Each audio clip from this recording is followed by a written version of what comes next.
El universo es un océano de luz negra, una danza sin orillas donde soles innumerables engendran mundos que la ceguera humana no puede siquiera soñar. Filipo lo supo siempre. Mientras los hombres de su siglo se acurrucaban bajo el techo de cristal de un cielo pequeño y clausurado, él extendió las manos hacia el vacío para acariciar la eternidad. Pero la eternidad tiene un precio que la carne difícilmente puede pagar. Para Giordano, la gloria de las estrellas terminó oliendo a humo y a grasa quemada en la plaza del Campo de Fiori. Hubo un tiempo en que su mente fue un palacio de mármol y geometrías perfectas, un templo mnemotécnico donde el conocimiento no era carga, sino éxtasis. Sin embargo, cuanto más se expandía su visión del cosmos, más se estrechaban los muros de piedra que lo rodeaban. La inmensidad de las galaxias colisionó frontalmente con la mezquindad de los tribunales. El universo terminó encadenado en el centro del terror, amordazado para que su lengua no incendiara los cimientos de una iglesia que prefería la mentira segura a la verdad aterradora. Este es el camino de un genio condenado por su propia lucidez. Una trayectoria que nace en la chispa de una celda napolitana, asciende hacia el fulgor de las cortes europeas y se despeña por el abismo de la traición veneciana. Un hombre que fue polvo, que fue luz y que finalmente se convirtió en cenizas arrojadas al Tíber para ser borradas. Pero las cenizas son tercas.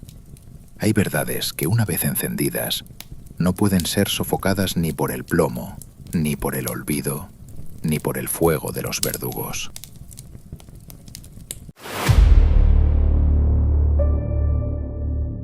El tufo denso y dulzón del incienso quemado no lograba enmascarar el hedor subyacente a piedra vieja, humedad estancada y cera derretida que impregnaba cada rincón del convento de Santo Domingo Mayor en Nápoles.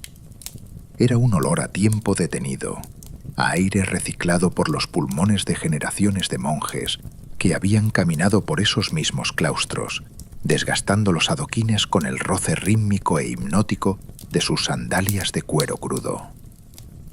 El calor del verano napolitano quedaba asfixiado más allá de los gruesos muros, convertido aquí dentro en un frío sepulcral que trepaba por los tobillos y se instalaba en la médula de los huesos.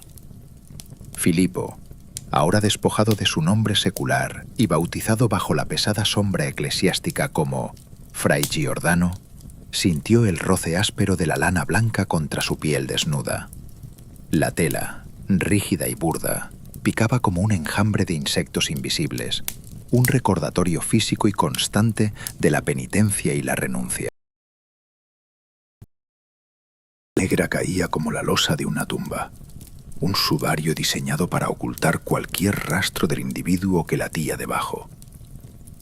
Aún podía sentir el fantasma del acero frío de la navaja deslizándose sobre su cráneo, el sonido rasposo de la hoja segando su cabello, la tonsura abriendo un círculo de piel pálida y vulnerable en lo alto de su cabeza. Había sido una mutilación ritual, el sello de su sumisión a una orden que exigía no solo el cuerpo, sino la rendición absoluta del intelecto. Alrededor de él, en la penumbra del coro iluminado apenas por la luz titilante y anémica de las velas de sebo, decenas de voces se alzaban en un canto gregoriano monótono y vibrante. El sonido no se elevaba hacia Dios, rebotaba contra las bóvedas de crucería y caía sobre los hombros de los novicios como una lluvia de plomo, ahogando cualquier pensamiento propio, machacando la mente hasta reducirla a una papilla de obediencia ciega. Pero la mente de Giordano no podía ser aplastada. Las sílabas latinas, saboreando el gusto metálico de la saliva acumulada y el polvo en suspensión, su cerebro ardía con una arquitectura secreta y deslumbrante. Poseía un don maldito y divino a la vez, una memoria que no era un simple archivo de recuerdos, sino un palacio infinito y tridimensional construido detrás de sus ojos. Mientras los otros monjes luchaban por retener las letanías, Giordano caminaba mentalmente por salones de mármol negro y oro que él mismo había erigido en su imaginación, colocando estatuas sangrantes, animales mitológicos de plumajes fosforescentes y esferas de fuego giratorias en cada esquina, para codificar y recordar cada palabra de las escrituras, cada silogismo, cada tratado filosófico que había devorado. Su mente era un carnaval grotesco y magnífico de imágenes sensoriales desbordantes, un caos organizado que vibraba con una intensidad que le provocaba náuseas y migrañas punzantes detrás de las sienes. Totalmente con estrechez sofocante de los textos que le obligaban a estudiar. En la biblioteca del convento, bajo el olor a pergamino rancio y encuadernaciones de piel de becerro curada con orina, le obligaban a tragar las doctrinas de Aristóteles y Tomás de Aquino. Para Giordano, la lógica aristotélica no era un templo de sabiduría, sino una jaula de hierro forjado. Sentía la física rozadura de sus límites. Le enseñaban que el universo era una serie de esferas concéntricas, finitas, cerradas como una caja de cristal inmutable con la Tierra en el centro, inmóvil, muerta. Cuando leía esos dogmas, una opresión física le aplastaba el pecho. El aire de la biblioteca se volvía tan espeso que tenía que abrir la boca para intentar atrapar una brizna de oxígeno. El sudor frío le perlaba la frente y un zumbido ensordecedor de abejas furiosas inundaba sus oídos.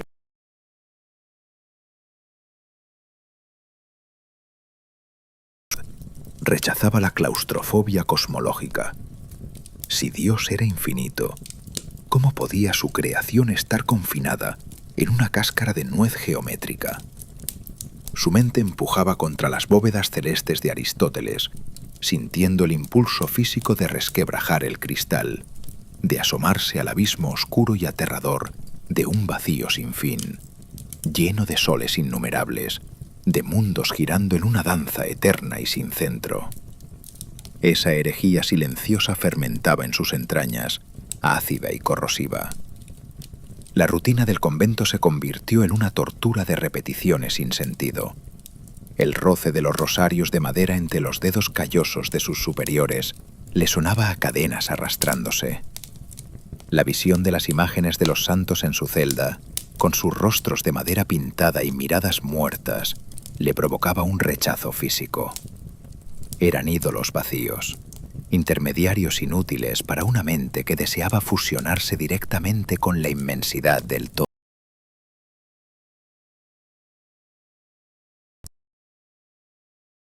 De las paredes con manos temblorosas, astillándose las uñas contra el yeso áspero, dejando solo un crucifijo desnudo.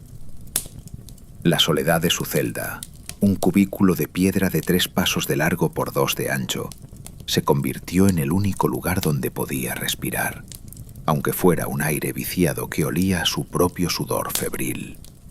El verdadero peligro, la chispa que encendería la pira de su destino, no estaba en el vacío de sus paredes, sino en el objeto que ahora quemaba sus manos en la densa oscuridad de la madrugada. Lo había conseguido a través de un novicio de mirada huidiza, un intercambio furtivo en los rincones más profundos y húmedos de las bodegas, donde el olor a vino fermentado y moho ocultaba los susurros de transgresión. Era un libro pequeño, prohibido bajo pena de excomunión y muerte. Erasmo de Róterdam.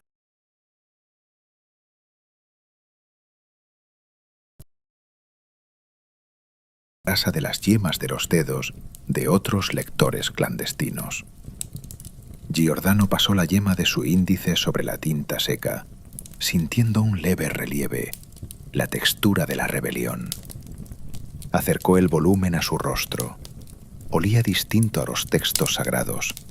No olía a obediencia, olía a libertad, a polvo de caminos extranjeros, a la pólvora de mentes que se atrevían a cuestionar la rigidez estéril de la Iglesia.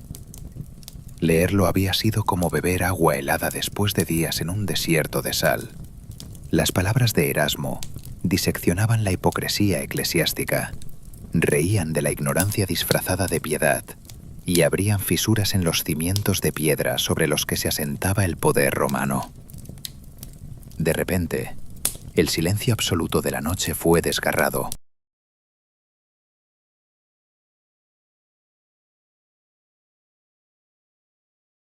Lento, rítmico y pesado de unas sandalias de suela de cuero duro sobre las baldosas del pasillo.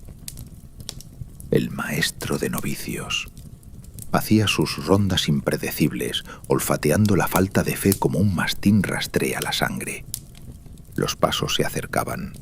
El sonido rebotaba en las paredes desnudas, magnificado por la acústica cavernosa del monasterio. Ras, clac. Ras, clac. Cada paso era un golpe de martillo en las sienes de Giordano. El pánico estalló en su estómago, una ola de hielo y bilis que le subió hasta la garganta, dejándole la boca seca, con un regusto a cobre y ceniza. Su corazón comenzó a latir con una violencia descontrolada, golpeando contra sus costillas como si quisiera romper la jaula de hueso. Ras, clac. Los pasos se detuvieron exactamente frente a la gruesa puerta de roble de su celda. Giordano no respiraba. Sus músculos se tensaron hasta el dolor.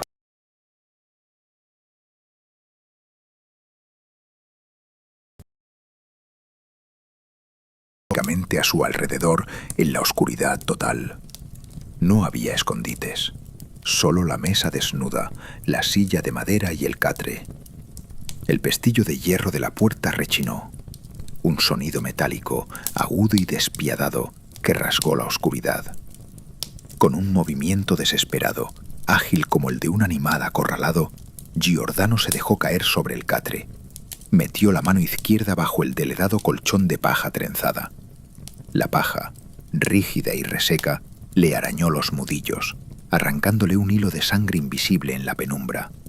Deslizó el volumen encuadernado en cuero hacia el centro del jergón, apartando los tallos duros con una fuerza nacida del terror absoluto.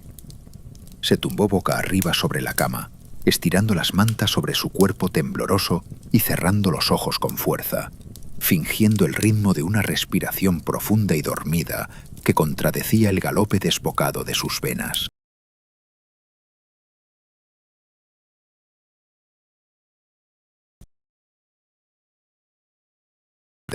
Proyectando la sombra alargada y deforme del inquisidor del convento dentro de la celda. Giordano yacía inmóvil, paralizado. A través de la delgada tela del hábito y la paja áspera del colchón, podía sentir la esquina dura y exacta del libro prohibido clavándose justo en la base de su columna vertebral. Era una presión aguda, incómoda, ineludible. Cada latido de su corazón parecía empujar su espalda contra el volumen hereje. Si la mirada del maestro decidía que esa respiración era demasiado forzada, si ordenaba levantar las sábanas para comprobar la decencia del sueño del novicio, el descubrimiento sería inmediato. Y con él, el olor imaginario a carne quemada pareció filtrarse de repente bajo la puerta, llenando las fosas nasales de Giordano, mientras la inmensa sombra negra del monje se inclinaba lentamente sobre la cama.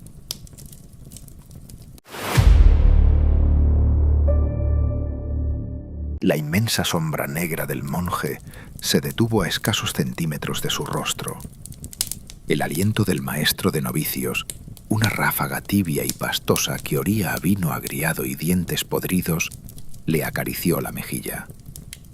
Giordano mantuvo los párpados apretados, forzando sus pulmones a inflarse con una lentitud agónica, mientras la esquina dura del libro de Erasmo parecía querer taladrarle las vértebras lumbares. Un hilo de sudor helado, con el escozor salado del terror puro, trazó un camino sinuoso desde su sien hasta el áspero cuello de su túnica de lana. El silencio en la celda era tan espeso que casi podía masticarse, un silencio cargado de la electricidad estática que precede al rayo. El inquisidor dejó escapar un gruñido sordo, un chasquido de la lengua contra el paladar seco, y el farol osciló. La luz amarillenta se retiró como una marea enferma.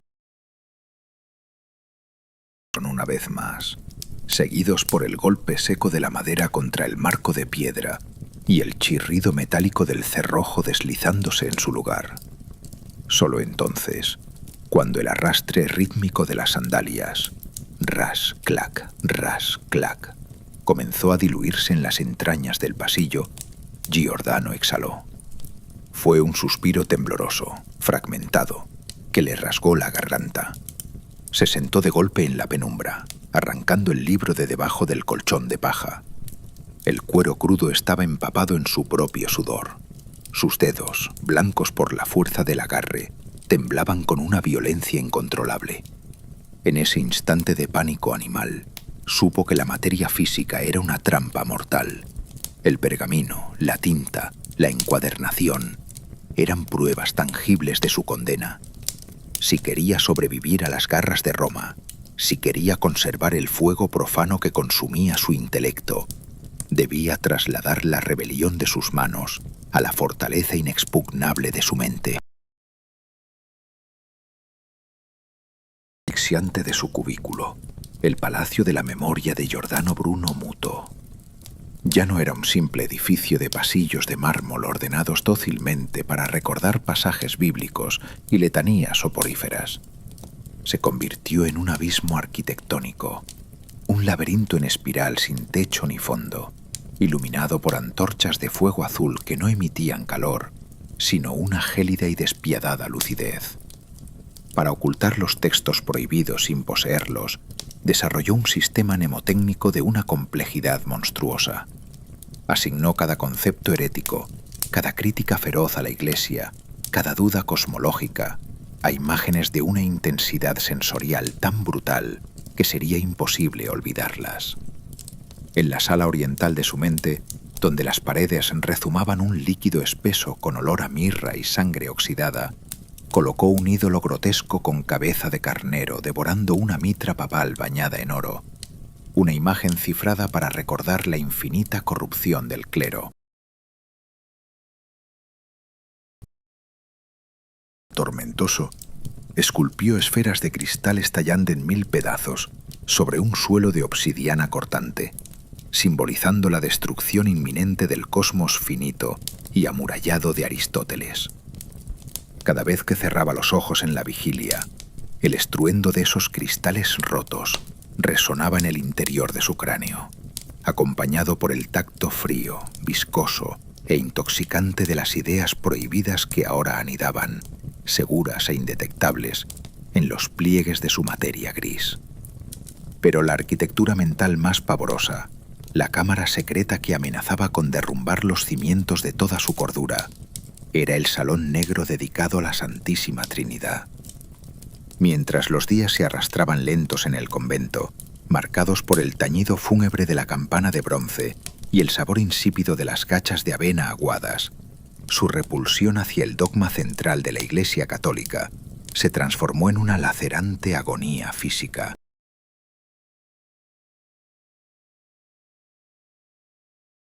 Distintas, un enigma matemático vulgar que ofendía su lógica más pura. Cuando intentaba visualizar la Trinidad durante los rezos vespertinos obligatorios, el estómago se le revolvía. Un regusto a tierra seca y podredumbre inundaba su paladar. Su garganta se contraía espasmódicamente, rechazando las fórmulas latinas como si intentaran obligarle a tragar pedazos de escoria ardiente.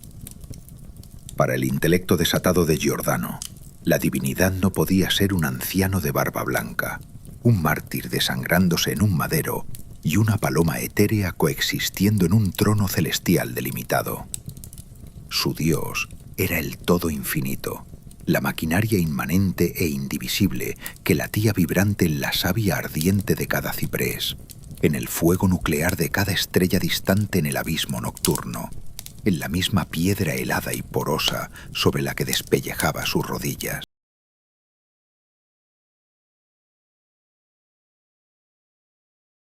La imaginación humana era una blasfemia contra la verdadera majestad del universo. Esta fractura teológica comenzó a supurar, infectando su mundo exterior. Su comportamiento, antes disciplinado, se volvió errático, retraído y afilado.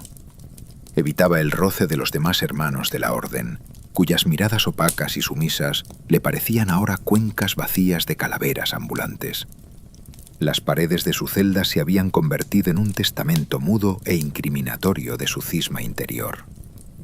Meses atrás, asqueado por la idolatría, había arrancado las imágenes de los santos. Ahora, donde antes colgaban los rostros tallados con sonrisas sufrientes, solo quedaban parches rectangulares de yeso pálido, cicatrices claras sobre la piedra oscurecida por el hollín crónico de las velas. Esos vacíos geométricos, esa ausencia deliberada de devoción, gritaban su desdén con más fuerza que un discurso en la plaza pública.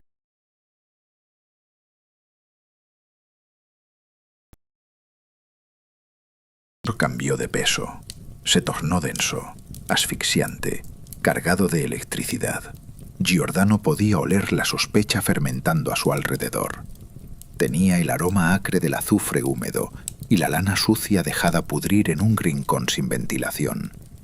Los murmullos de los monjes cesaban como degollados cuando él doblaba una esquina en los corredores umbríos. Las miradas escrutadoras de los ancianos priores se deslizaban sobre su espalda como cuchillas de hielo sucio, evaluando, midiendo, pesando la pureza de su alma en la implacable balanza del Santo Oficio. La Inquisición napolitana no era un tribunal lejano, era un parásito invisible que latía en las sombras de las arcadas, una viuda negra tejiendo pacientemente una red de delaciones espontáneas, espionaje nocturno y pruebas fabricadas.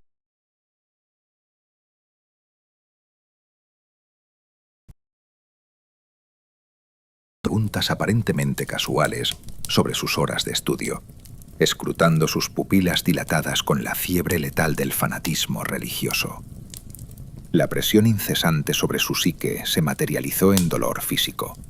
La piel le escocía permanentemente bajo la ropa blanca, como si llevara ceñido un cilicio de alambre de púas enrojecido al rojo vivo. Por las noches, la temperatura de su celda parecía descender a niveles glaciares. Se acurrucaba en posición fetal sobre el jergón, castañeteando los dientes de forma incontrolable, mientras su mente trabajaba febrilmente, girando velocidades enloquecedoras para perfeccionar su engranaje mnemotécnico.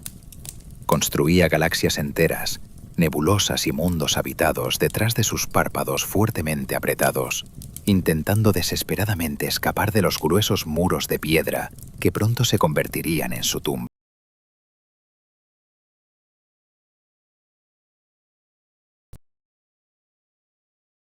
La biblioteca podía escuchar la fricción amenazante de las plumas de ganso de los escribientes del tribunal, documentando sus herejías.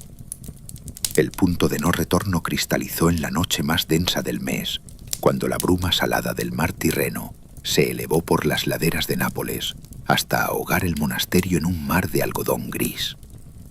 El frío húmedo penetraba en las articulaciones, dejando una pátina resbaladiza de condensación sobre las baldosas.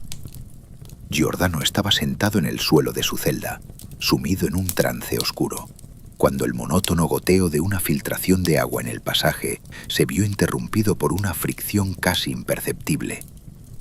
Demasiado veloz para ser la ronda del inquisidor, demasiado ligera para ser la guardia armada de la milicia papal. Un bulto se filtró por la estrecha rendija de la puerta que no había llegado a encajar del todo.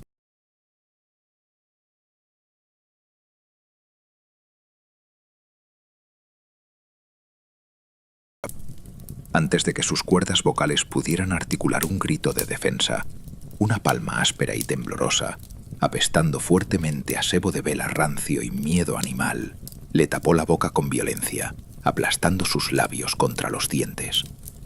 En la absoluta privación de luz, apenas pudo distinguir la silueta del joven novicio, el mismo que operaba en las sombras de las bodegas. El cuerpo del muchacho convulsionaba con un temblor espasmódico y terrorífico que se transmitió al cuerpo de Giordano a través del contacto físico. El novicio hundió el rostro en el hombro de Giordano y acercó los labios temblorosos a su oreja izquierda. Su respiración era un jadeo agudo y húmedo. El susurro que salió de su garganta cortó el silencio espeso como el filo irregular de un cuchillo oxidado de carnicero. Las tablas sueltas.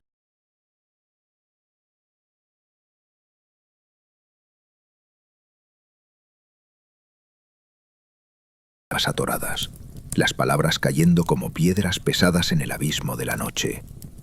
El inquisidor de la diócesis ordenó una requisa sorpresa. Encontraron el resto de tus manuscritos, los textos de Arrio, las glosas prohibidas, tus blasfemias escritas sobre la Trinidad. Tienen el legajo entero sobre el altar mayor. Tienen tu nombre firmado en la sangre de tu propia tinta, Fray Giordano. Están calentando los hierros en las brasas de la sala capitular. Han mandado despertar a los verdugos. La mano se despegó lentamente de la boca de Giordano, dejando un rastro helado de sudor y sentencia de muerte sobre su piel. Si la luz del alba te encuentra respirando bajo las tejas de este convento, sentenció el novicio en un hilo de voz, deslizándose de espaldas hacia la puerta con la urgencia de un fantasma huyendo del exorcismo. No quedará de ti más que cenizas sucias en la hoguera de la plaza.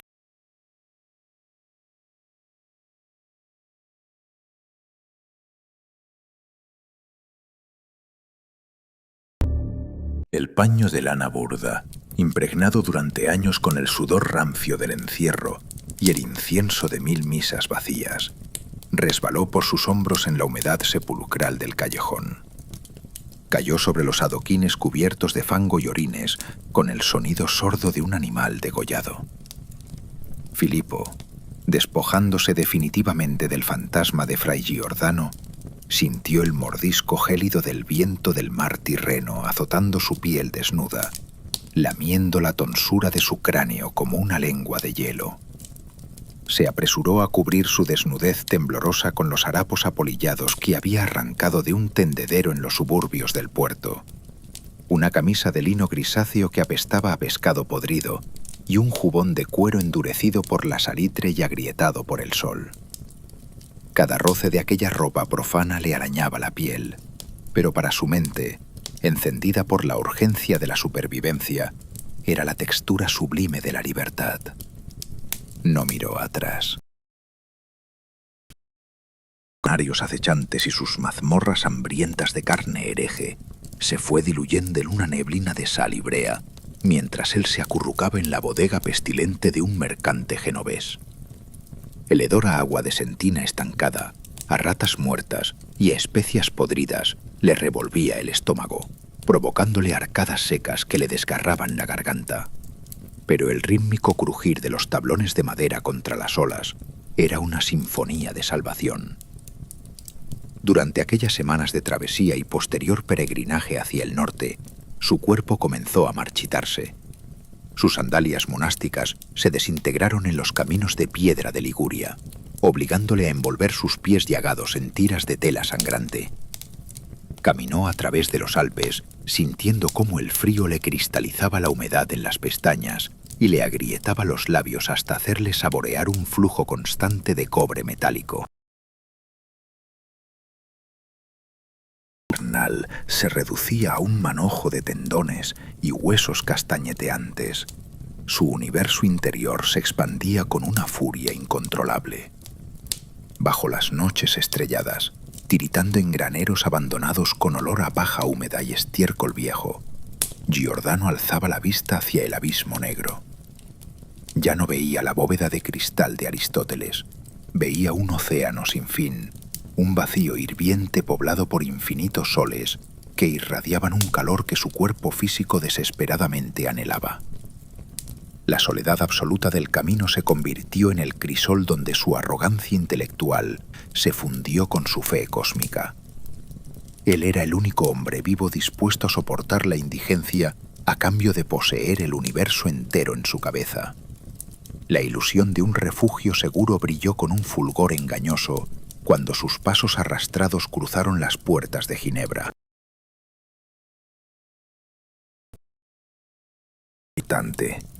Purgado de incienso, pero saturado de un olor diferente. El aroma estéril, rígido y opresivo de la madera de pino recién fregada y el humo de las chimeneas domésticas, donde no se quemaban herejes, sino alegrías terrenales. En Ginebra, los colores habían sido extirpados. Los hombres y mujeres caminaban envueltos en lanas negras y grises, con rostros cincelados en piedra pómez, sin sonrisas, sin pasiones visibles, moviéndose con la precisión de un mecanismo de relojería suiza. Giordano, hambriento de debate, de intelectos a la altura de su palacio mnemotécnico, acudió a las austeras iglesias desprovistas de imágenes, donde el eco de las voces retumbaba contra paredes desnudas y frías. Creyó, en su ingenuidad inicial, que aquellos que habían roto las cadenas del Papa de Roma abrazarían la inmensidad de sus mundos infinitos. Se equivocaba trágicamente.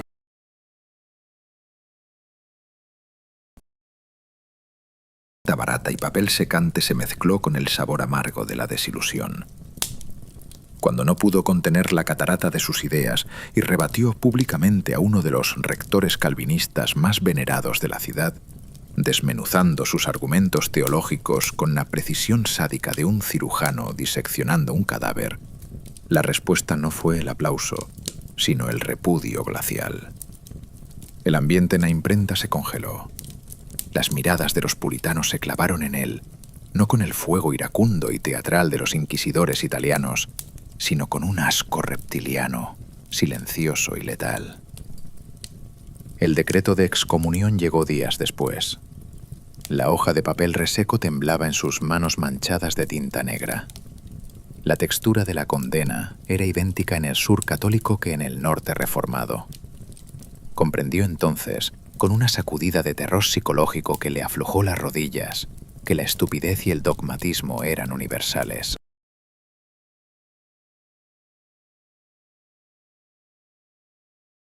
De hierro. Ningún dogma, ninguna religión estructurada bajo el cielo gris de Europa toleraría a una mente que se negaba a arrodillarse ante los límites trazados por hombres temerosos de la inmensidad. Fue expulsado a pedradas de Ginebra, su figura demacrada huyendo bajo una lluvia gélida que le empapaba los harapos hasta pegárselos a las costillas como una segunda piel enfermiza. Mendigó filosofía por las universidades de Toulouse, pero los pasillos apestaban al polvo de los siglos y a la cobardía de los académicos que se aferraban a los textos antiguos como náufragos a tablones podridos. Fue rechazado, silenciado y escupido una y otra vez. El descenso a los infiernos de la materia culminó en París. El invierno había paralizado la ciudad, convirtiendo las orillas del río Sena en placas de hielo sucio y crujiente.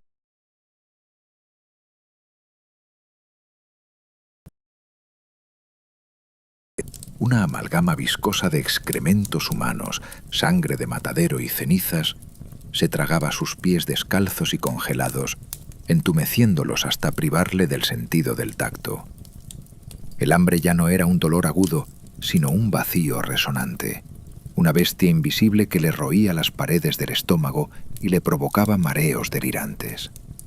Su rostro era una máscara de cera amarillenta estirada sobre el cráneo, y sus ojos, enrojecidos y hundidos en cuencas violáceas, ardían con una fiebre que era mitad enfermedad y mitad locura visionaria.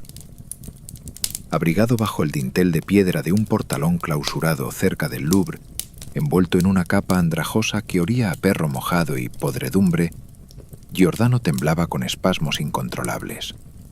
El aguanieve caía en ráfagas punzantes, clavándose como alfileres de cristal en su rostro descubierto.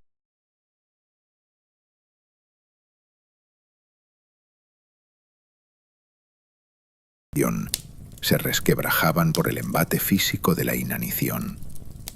Estaba a punto de morir en una alcantarilla, el poseedor de los secretos del cosmos infinito rindiéndose ante la fragilidad de su propia carne miserable. El silencio de la noche parisina solo era roto por el repiqueteo de sus propios dientes castañeteando. Entonces, una disonancia sensorial rasgó la monotonía de su miseria.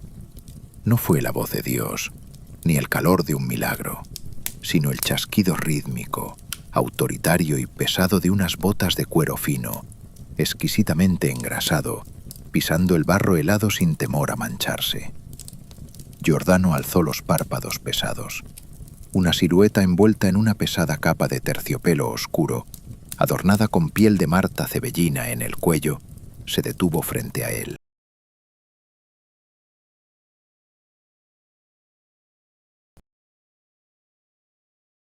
De aroma a agua de rosas, almizcle puro y cuero nuevo. El inconfundible y embriagador perfume de la alta nobleza cortesana. Una mano envuelta en un guante de cabritilla negra emergió de los pliegues del terciopelo. No sostenía una moneda de cobre para el mendigo, ni un pedazo de pan rancio. Entre los dedos enguantados, la figura le extendió un grueso pliego de pergamino color crema. Giordano, con la lentitud de un hombre que se mueve bajo el agua, alzó una mano temblorosa, con las uñas negras y la piel escamada por el frío, para tomarlo. El papel era pesado, suave y lujoso al tacto, casi tibio. Al bajar la vista, bajo la escasa luz mortecina que lograba filtrarse desde un farol lejano, el corazón casi detenido de Bruno dio un vuelco violento que le devolvió el aliento.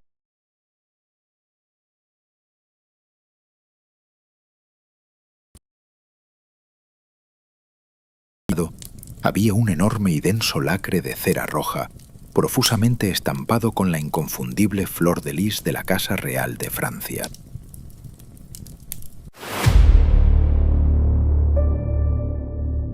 La niebla del Támesis no era una bruma blanca y purificadora. Era un ariento denso, amarillo y sulfuroso que olía a carbón de piedra quemado, a fango salobre y a entrañas de pescado pudriéndose en las riberas. Sin embargo, para los pulmones de Giordano, aquel aire espeso y tóxico de Londres era el oxígeno embriagador del triunfo. El favor del rey Enrique III de Francia había obrado una alquimia imposible, transmutando la miseria hedionda de las calles parisinas en la seda crujiente y el terciopelo negro que ahora acariciaban su piel recuperada. Bajo la protección del embajador francés, Michel de Castelnau, Bruno ya no era un mendigo famélico al borde de la hipotermia, sino un titán intelectual que caminaba por los salones alfombrados de la mansión en la ribera del río, donde el aroma a faisán asado con clavo de olor y vino dulce de Borgoña borraba cualquier recuerdo del hambre. No se servía en platos de plata, sino sobre la mesa de roble macizo de su estudio, iluminada por candelabros de bronce que derramaban lágrimas de cera ardiente durante toda la noche. Allí, rodeado por el olor acre y metálico de la tinta ferrogálica recién preparada, Giordano experimentaba un éxtasis físico y psicológico que lo elevaba por encima de la condición humana. Su mente, aquel palacio mnemotécnico que antes le servía para ocultar herejías, había reventado sus muros de contención. La bóveda de cristal de los antiguos filósofos no solo se había resquebrajado, había estallado en una miríada de fragmentos luminosos que ahora llovían sobre su conciencia. Con la pluma de ganso apretada entre sus dedos manchados de negro hasta los nudillos, Giordano no escribía. Sangraba galaxias sobre el papel secante. Las hojas crujían bajo el peso de su revelación. Estaba redactando sus diálogos italianos, un torrente volcánico de cosmología cruda y revolucionaria. Él viajaba a través de un vacío hirviente, sintiendo el calor termonuclear de soles inexplorados, rozándole el rostro en su imaginación. No había un centro, no había un arriba ni un abajo, ni una tierra privilegiada, ni un límite para el poder creador de un Dios que, por necesidad matemática y divina, debía engendrar infinitos mundos poblados. El vértigo de aquella inmensidad le provocaba temblores espasmódicos, una taquicardia de pura exaltación. Era el Dios de su propio universo literario, arrancando las cadenas a una humanidad que prefería vivir a oscuras en un sótano esférico. El tacto áspero del papel de trapo bajo su yema era la única ancla que lo mantenía sujeto al mundo material. El olor a plomo fundido, antimonio y aceite de linaza comenzó a impregnar sus ropas cuando frecuentó las imprentas clandestinas de John Chalwood.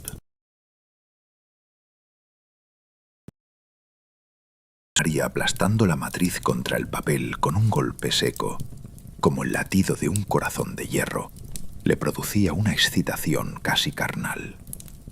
Sus ideas ya no eran prisioneras de su cráneo. Se estaban multiplicando, listas para infectar las mentes de Europa como un virus glorioso e incurable. Esa embriaguez de invulnerabilidad, alimentada por la admiración de la corte isabelina y la amistad con poetas y nobles que lo miraban como a un oráculo exótico, fue lo que lo empujó hacia las fauces de Oxford. La universidad se alzaba como una fortaleza de piedra gótica, erizada de agujas que parecían querer perforar cualquier cielo que no estuviera autorizado por las sagradas escrituras.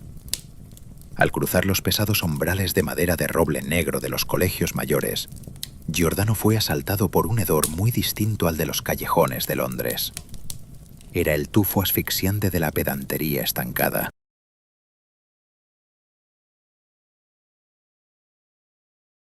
A sudor rancio atrapado bajo togas de lana gruesa y, sobre todo, al polvo sepulcral de dogmas muertos 1000 veces repetidos.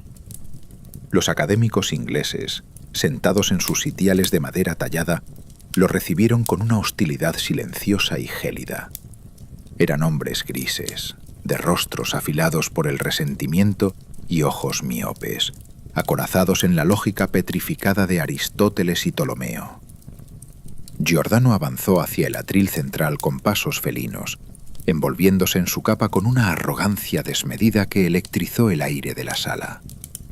El crujir de sus botas de cuero fino sobre las losas de piedra resonó como un desafío marcial. Al posar sus manos sobre el atril, sintió la madera gastada por las manos de incontables eruditos mediocres. Iba a demoler su mundo. Cuando abrió la boca, no pronunció un discurso. Desató un huracán.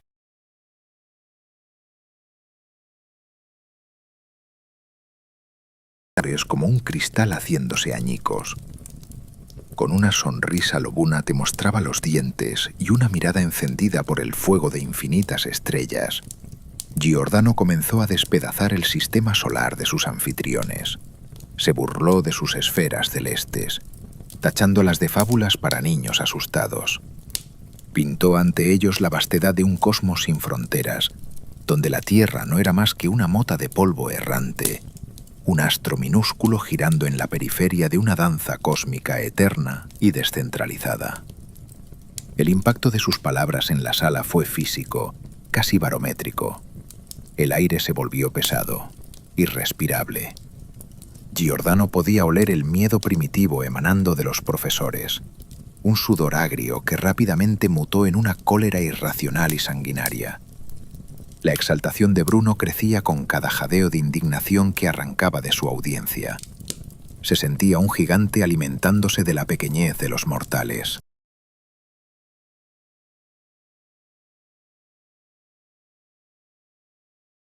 Tejiendo geometrías invisibles en el aire con sus manos manchadas aún de tinta. ¡Ciegos!, rugió, golpeando el atril con un puño cerrado que hizo saltar astillas de madera reseca, el dolor sordo en sus nudillos solo sirviendo para alimentar su furia dialéctica. Adoráis a un cadáver encerrado en un cofre de esferas, cuando el todo late ahí fuera, infinito, inagotable, burlándose de vuestra insignificancia. La fractura se consumó. El frágil barniz de la cortesía académica estalló en 1000 pedazos. Un doctor de rostro apoplético, con las venas del cuello hinchadas como cuerdas moradas a punto de reventar, se puso en pie de un salto, volcando su pesada silla de roble con un estruendo brutal. Un coro de gritos ensordecedores, guturales y cargados de saliva volátil, se alzó desde las gradas. El hedor a bilis hervida y odio fanático inundó los sentidos de Giordano.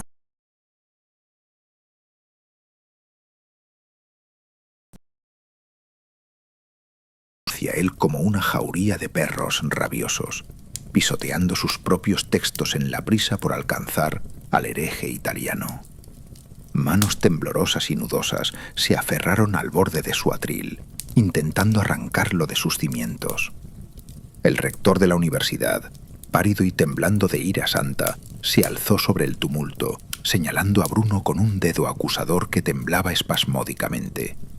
Su voz, rasgada y aguda, cortó el caos de la sala exigiendo a la guardia no solo silenciar aquella aberración escandalosa, sino arrastrarlo fuera de los muros de la institución, exigiendo a la corona su expulsión inmediata e irrevocable de toda la faz de Inglaterra antes de que su veneno incendiara las mentes de los jóvenes.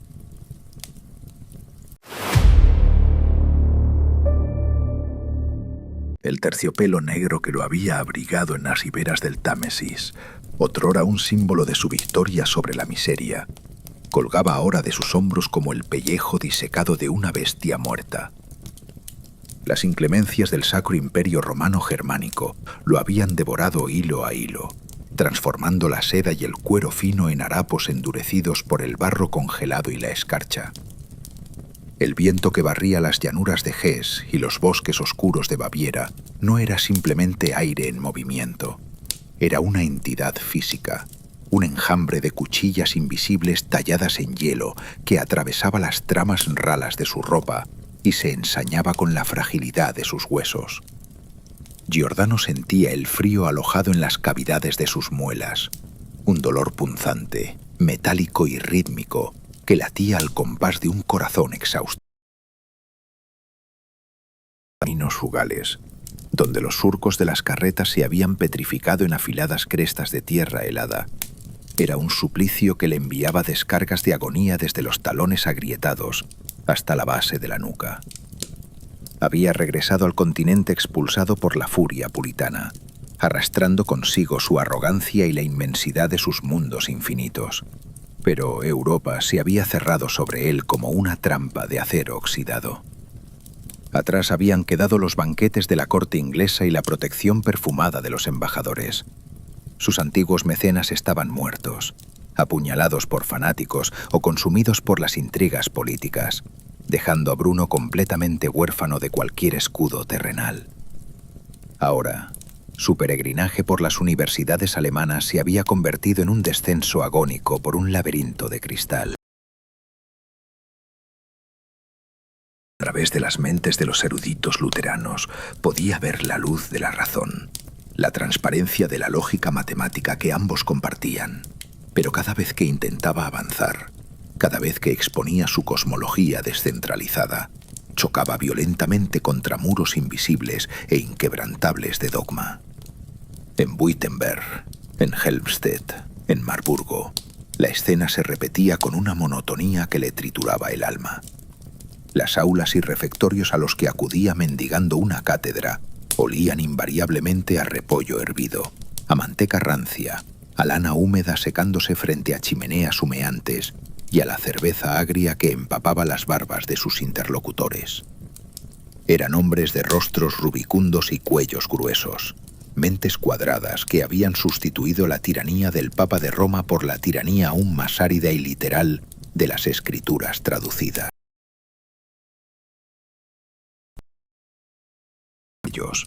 Cuando dibujaba en el aire gélido la trayectoria de cometas atravesando esferas celestes que ellos creían sólidas, el estupor inicial de los académicos rápidamente fermentaba en hostilidad.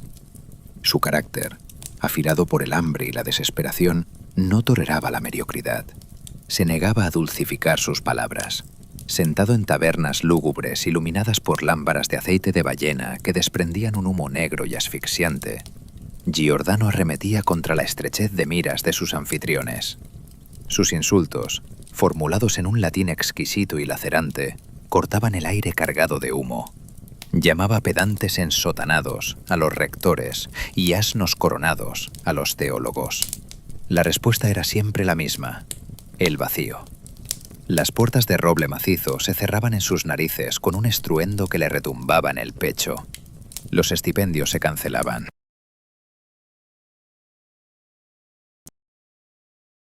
Miedo supersticioso y animal que reservaban para los leprosos y los portadores de la peste.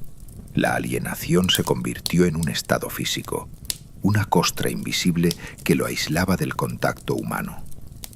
A medida que avanzaba el crudísimo invierno de 1590, la miseria lo abrazó con la intimidad de un amante celoso. En las posadas de mala muerte donde lograba alquilar un rincón en el suelo cerca del establo, el hedor a estiércol de caballo y a paja podrida se mezclaba con el olor agrio de su propio sudor febril. Su tos se había vuelto profunda, cavernosa, un estertor que le rasgaba los bronquios y le dejaba un sabor a sangre oxidada y bilis en la garganta. Sus manos, otrora ágiles y precisas para trazar diagramas cosmológicos, temblaban ahora de forma incontrolable, con la piel translúcida y manchada por la carencia de alimentos frescos, surcada por venas azules que parecían a punto de reventar.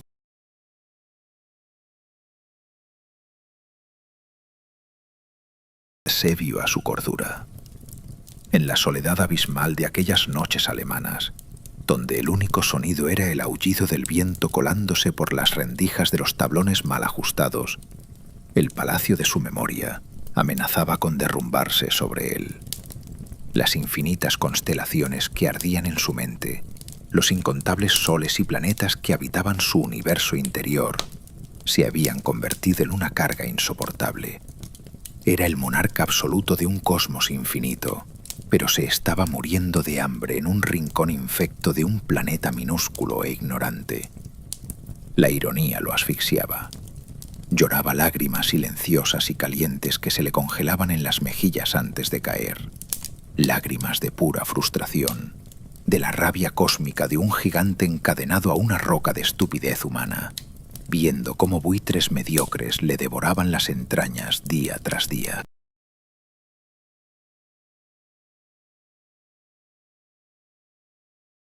Se había vuelto insalvable.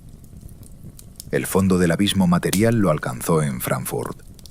Había acudido a la ciudad atraído por la célebre Feria del Libro, el mercado más grande de mentes impresas de Europa, con la esperanza desesperada de encontrar un editor valiente o un protector ilustrado. En cambio, encontró la indiferencia más absoluta. La bruma helada que se levantaba del río Meno envolvía los tejados a dos aguas de la ciudad en un sudario gris y opresivo. Giordano malvivía en una buhardilla sin chimenea, un agujero bajo el tejado donde el hielo cristalizaba en el interior de los cristales rotos. Sus ropas apenas eran jirones que mantenía unidos con cordeles de cáñamo. Se alimentaba de las cortezas de pan duro que los taberneros tiraban a los perros en los callejones traseros, ablandándolas con la nieve sucia que recogía de los alféizares de las ventanas.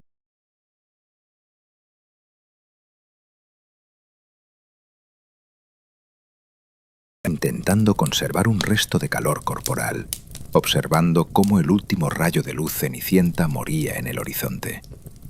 Su mente divagaba, perdiendo la cohesión, las estatuas de su sistema mnemotécnico resquebrajándose en la oscuridad de su delirio febril. Estaba a punto de rendirse. Sentía que el hilo que ataba su alma brillante a su cuerpo famélico estaba a punto de romperse con un chasquido silencioso. Fue entonces cuando el crujir de las botas de cuero sobre los peldaños de madera podrida de la escalera exterior lo sacó de su letargo. Unos nudillos enguantados golpearon la puerta endeble con una firmeza que no pertenecía a aquel barrio de parias. Giordano no tuvo fuerzas para levantarse. Se arrastró sobre el vientre, tosiendo espasmódicamente, deslizando el cerrojo con dedos rígidos y doloridos. Al abrir la puerta, el viento helado le azotó el rostro, pero no venía.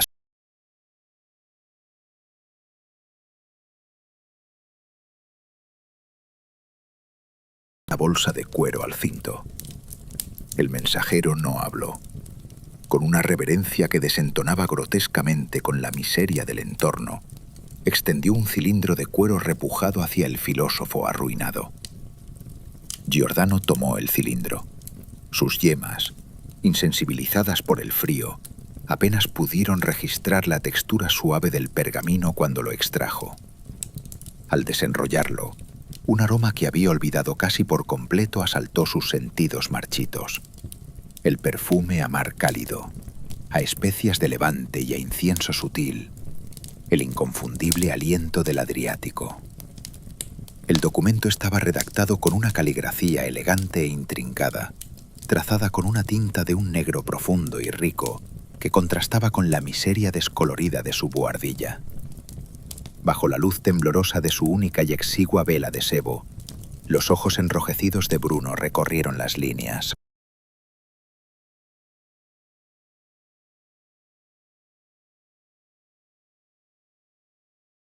Se le ofrecía alojamiento de lujo, ropas dignas de su intelecto, comida abundante y un estipendio abultado en florines de oro puro. A cambio, solo se le pedía una cosa: viajar de regreso a la península itálica para convertirse en el tutor privado de un joven y acaudalado noble patricio que ansiaba desesperadamente aprender, en el más estricto de los secretos, los prodigiosos misterios de su arte de la memoria. Al final del pergamino, estampada con cera dorada brillante que parecía irradiar un calor propio en medio de la gélida habitación, destacaba la firma de su salvador providencial, el hombre que le ofrecía la llave para salir del laberinto de cristal y del infierno de hielo. Zuane Mocenigo, ciudadano de la Serenísima República de Venecia.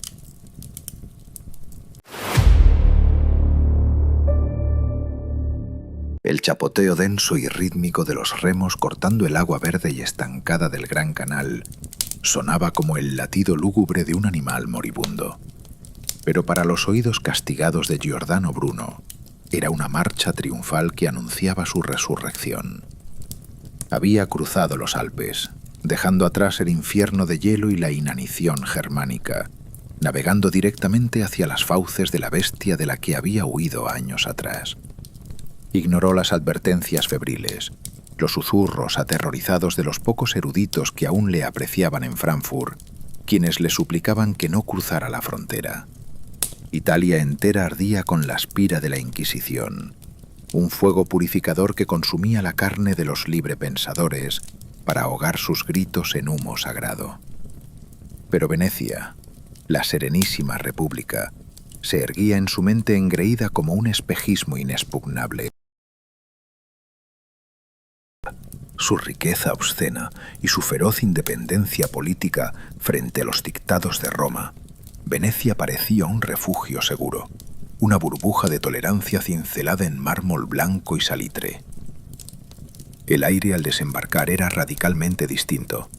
Ya no cortaba la piel con el látigo invisible de la escarcha, sino que lo envolvía todo en un abrazo húmedo, pegajoso y denso, cargado con el olor agridulce de las algas pudriéndose bajo los cimientos de los palacios y el perfume penetrante y dulzón del almizcle rancio y el incienso importado de las rutas de Levante. Era una ciudad que flotaba literalmente sobre la podredumbre, una ilusión arquitectónica que ocultaba su decadencia bajo máscaras de pan de oro y sedas importadas. Ese mismo espejismo tóxico nubló el otrora afilado juicio del filósofo.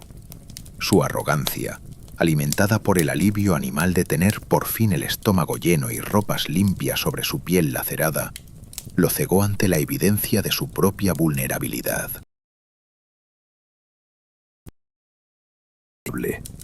Convencido, en su narcisismo intelectual, de que la inmensidad de su cosmos mental era un escudo mágico impenetrable contra la estupidez mortal de los hombres ordinarios.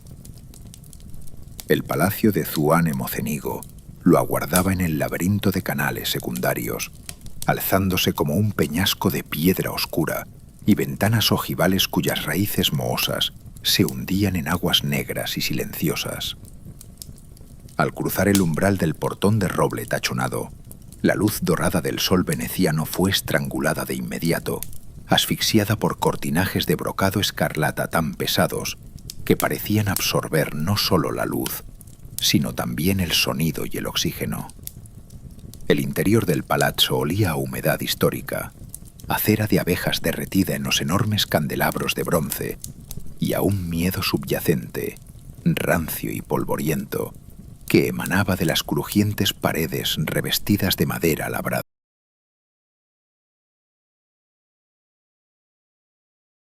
donde el abrazo invisible de la araña comenzó a ceñirse lentamente alrededor de su cuello.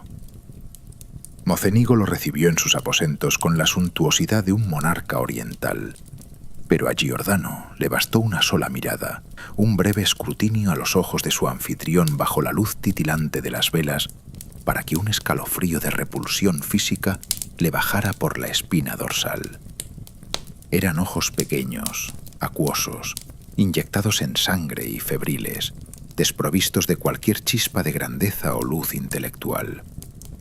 La mano que el patricio le ofreció para sellar su pacto era pálida, flácida y alarmantemente fría, dejando en la piel de Bruno un residuo sudoroso que apestaba a agua de rosas agriada.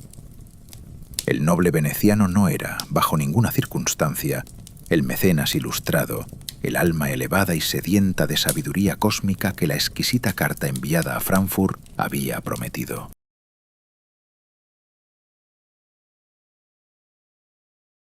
Las mezquinas, supersticiones de campesino y paranoias crónicas. Su mente era un pantano estancado, y Giordano, el halcón que volaba entre infinitos sistemas solares, acababa de aterrizar voluntariamente en el centro de su lodo. Las sesiones de tutoría privada se transformaron, en cuestión de días, en una tortura psicológica mucho más insoportable, corrosiva y degradante que el hambre padecida en las callejuelas nevadas de Alemania. En el estudio privado de Mocenigo, una habitación asfixiante donde el calor sofocante de los grandes braseros de cobre hacía que el barniz de los muebles sudara una resina pegajosa y el tufo a vino especiado embotaba peligrosamente los sentidos, Giordano intentaba, con una paciencia que se desmoronaba por segundos, desplegar la inmensidad geométrica de su palacio mnemotécnico.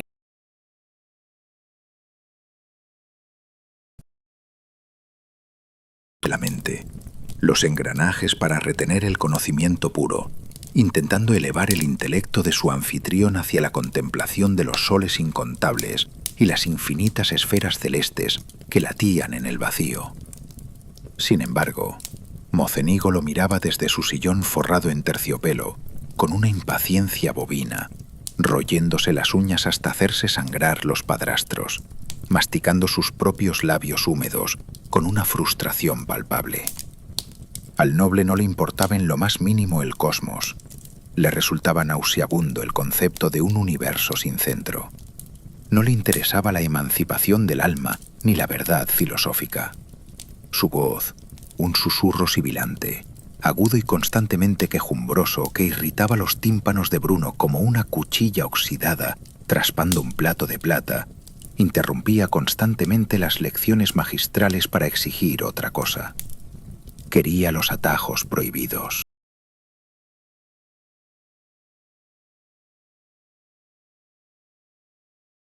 La voluntad política del Dux de Venecia. Imploraba los conjuros nigrománticos para descubrir cofres de oro sarraceno ocultos en el lecho fangoso de la laguna.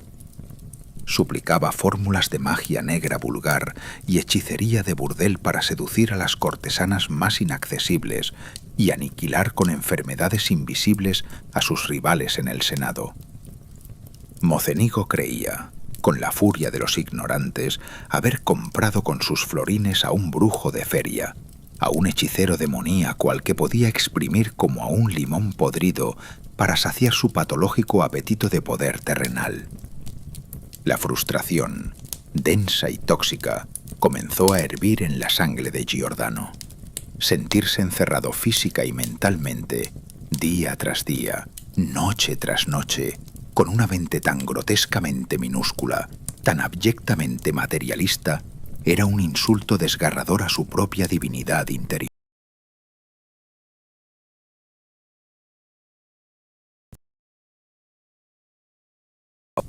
A Bruno le costaba respirar en presencia del patricio. El aire se volvía plomo en sus pulmones y las sienes le latían con migrañas cegadoras provocadas por la pura indignación de tener que rebajar su genio. Las discusiones se volvieron inevitablemente ásperas, brutales, cargadas de una electricidad estática tan densa que casi hacía saltar chispas en la penumbra del estudio. Bruno, incapaz de doblegar su orgullo luciferino, negándose a prostituir su filosofía, respondía a las demandas esotéricas de Mocenigo con el mismo sarcasmo afilado y cruel que le había granjeado la expulsión y el odio en todas las cortes de Europa. Humillaba al patricio con un desdén absoluto, exponiendo la vulgaridad y la estupidez supina de sus peticiones con diatribas en un italiano de una brillantez lacerante. La dinámica de poder dentro de las paredes de piedra del palazzo se retorció de manera grotesca.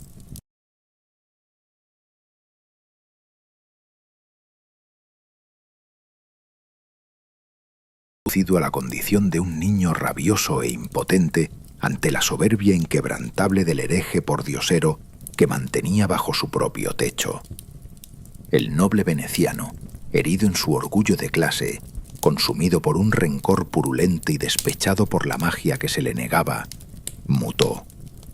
Dejó de ser el estudiante frustrado para convertirse en el carcelero silencioso. Comenzó a espiar a su huésped. Giordano podía escuchar el arrastre sigiloso de los zapatos de seda de Mocenigo por los pasillos oscuros en la alta madrugada.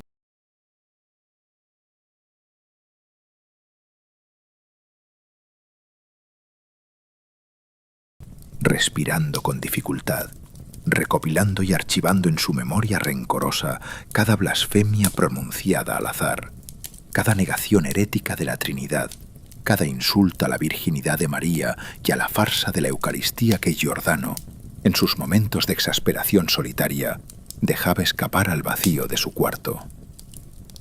El hedor inconfundible de la trampa letal finalmente penetró en los sentidos nublados del filósofo. Una noche, mientras la humedad calaba sus huesos, Giordano comprendió con una lucidez gélida que le paralizó el estómago que había cometido el error de cálculo más catastrófico de su existencia. Había escapado de una jaula de hielo transparente en Alemania solo para caminar ciego, por su propia voluntad, hacia el interior de una tumba forrada de terciopelo escarlata en Venecia.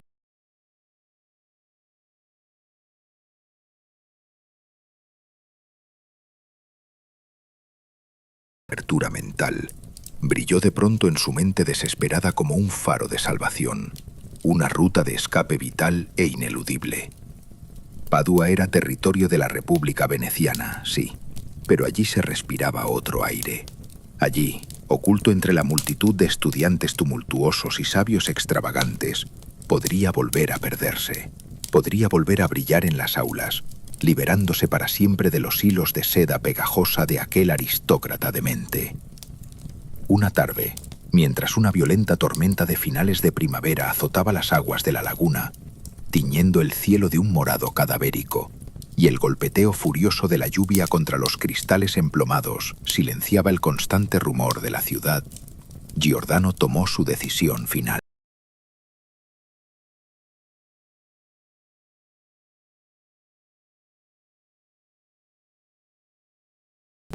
Que le dejaba un sabor asqueroso a bilis y cobre en la lengua, comenzó a reunir sus escasas pertenencias en su dormitorio.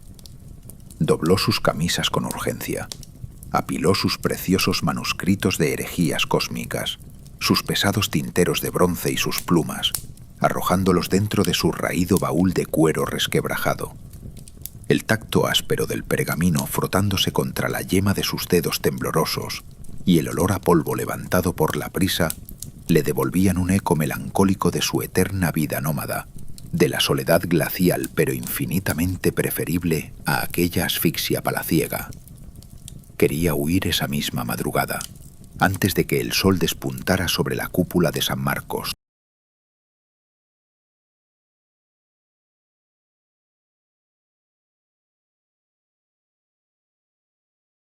El equipaje, con la respiración entrecortada por el esfuerzo y la adrenalina del miedo primitivo, cuando la gruesa puerta de roble de su alcoba se abrió de golpe a sus espaldas, sin un solo toque de advertencia.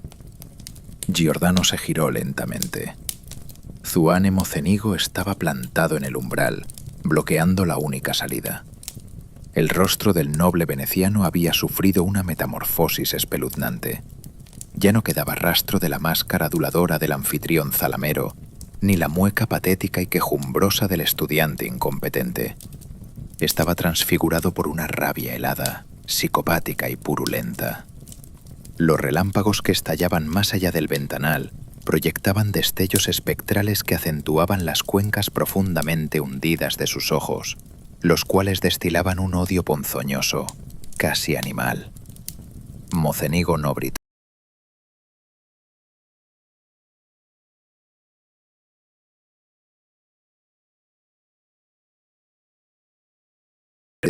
Que cortó el sonido ambiental de la tormenta como una navaja de afeitar. Le reclamó, una vez más, los secretos del poder absoluto, los grimorios de magia que creía que Bruno le ocultaba por pura malicia.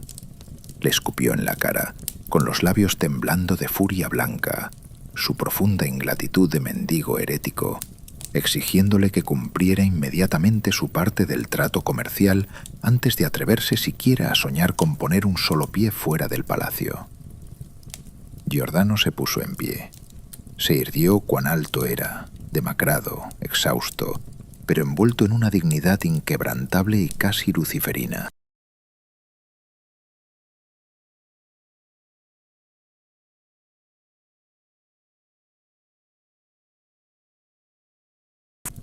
Le reiteró con frialdad que no había poder oscuro ni magia negra que enseñara a un cerebro fangoso e insignificante, eternamente incapaz de comprender siquiera la vasta inmensidad que habitaba en un solo grano de arena. Sin añadir una palabra más, rebosante de desprecio, Bruno se dio la vuelta, dándole la espalda al noble, dando por zanjada la ridícula confrontación, esperando simplemente escuchar el sonido de las suelas de Mocenigo retirándose humilladas por el pasillo. En su lugar, el sonido que rasgó el silencio ahogado de la habitación, un sonido que penetró por sus tímpanos y le congeló instantáneamente la sangre en las venas, paralizando cada músculo de su cuerpo, fue el violento y sordo golpe de la pesada puerta de madera maciza, cerrándose bruscamente a sus espaldas.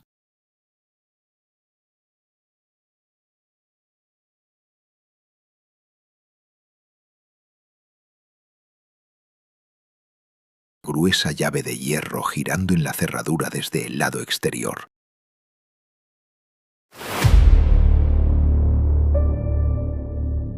La quietud que siguió al giro de la llave no fue un silencio pacífico, sino un vacío ensordecedor, denso y preñado de pánico que se tragó el oxígeno de la habitación. Giordano se abalanzó contra la gruesa madera de roble, golpeándola con los puños desnudos hasta despellejarse los nudillos, dejando manchas de sangre oxidada sobre el barniz oscuro. Sus gritos, roncos y cargados de una desesperación primaria, rebotaron inútilmente contra los pesados cortinajes y las paredes revestidas de piedra. El palazzo veneciano estaba diseñado para guardar secretos, para asfixiar los ecos de las conjuras y ahogar las voces de los indeseables. Durante 3 días y 3 noches, el filósofo de los mundos infinitos fue reducido a un animal enjaulado. Conocida de sus días de peregrinaje, regresó con una familiaridad cruel, royéndole las entrañas, pero esta vez iba acompañada de un hedor nuevo y aterrador. El olor a su propia transpiración ácida, a orina rancia en la vacinilla de plata que nadie vaciaba, y al miedo visceral que emanaba de sus propios poros. La ilusión de la independencia de Venecia se resquebrajó definitivamente la tercera noche, no con un estruendo, sino con el crujir casi imperceptible de las bisagras oxidadas de su alcoba. No fue Zuane Mocenigo quien cruzó el umbral.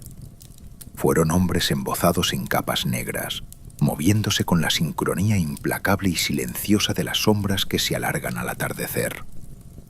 El olor a agua salobre de la laguna que traían impregnado en sus ropas se mezcló con el inconfundible y áspero tufo del cáñamo áspero de las cuerdas que llevaban en las manos.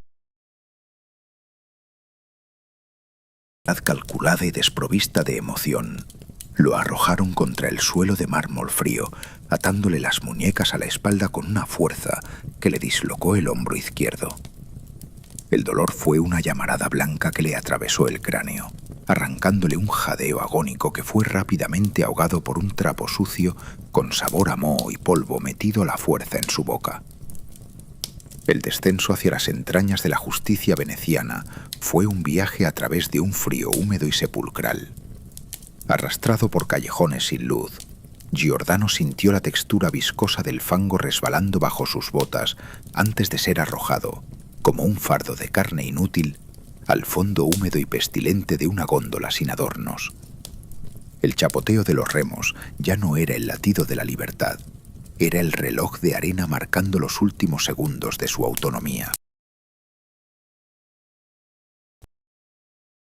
Situadas bajo el techo de plomo del Palacio Ducal, donde el calor del verano cocía a los prisioneros y la humedad de la laguna los pudría en invierno.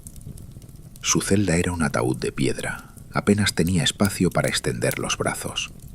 El hedor a excrementos antiguos, a paja podrida y al sudor rancio de incontables hombres muertos antes que él, era tan espeso que podía masticarse. En la oscuridad casi total, rasgada apenas por una fina rendija de luz que se filtraba desde el pasillo, Giordano perdió la noción del tiempo. Su palacio de la memoria, otrora una fortaleza invulnerable, comenzó a temblar bajo el embate del terror físico. Las constelaciones que había construido en su mente parpadeaban, amenazando con apagarse ante la abrumadora realidad de la piedra desnuda, el frío glacial que le entumecía las extremidades y el silencio opresivo que le zumbaba en los oídos.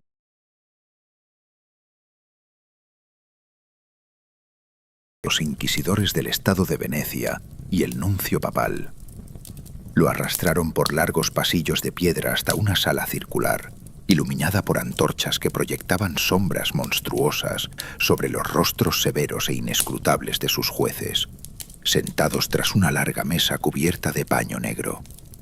El aire de la sala estaba cargado del tufo amargo del miedo y del olor seco, casi polvoriento, de los pergaminos donde los escribientes, con el rítmico e incesante rasguear de sus plumas, documentaban cada una de sus palabras. Allí, bajo la mirada inquisitiva de hombres que tenían el poder de reducirlo a cenizas, Giordano recurrió a la única arma que le quedaba, su intelecto abrasador. A pesar de su cuerpo demacrado, de los labios agrietados por la deshidratación y del dolor punzante en el hombro dislocado, su voz resonó en la bóveda de piedra con una firmeza que sorprendió a sus captores.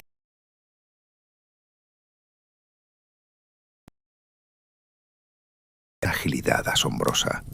Intentó convencer a los jueces venecianos de que sus escritos cosmológicos pertenecían al reino de la filosofía pura, separados de la doctrina teológica, que sus múltiples mundos no negaban a Dios, sino que exaltaban la magnitud infinita de su creación.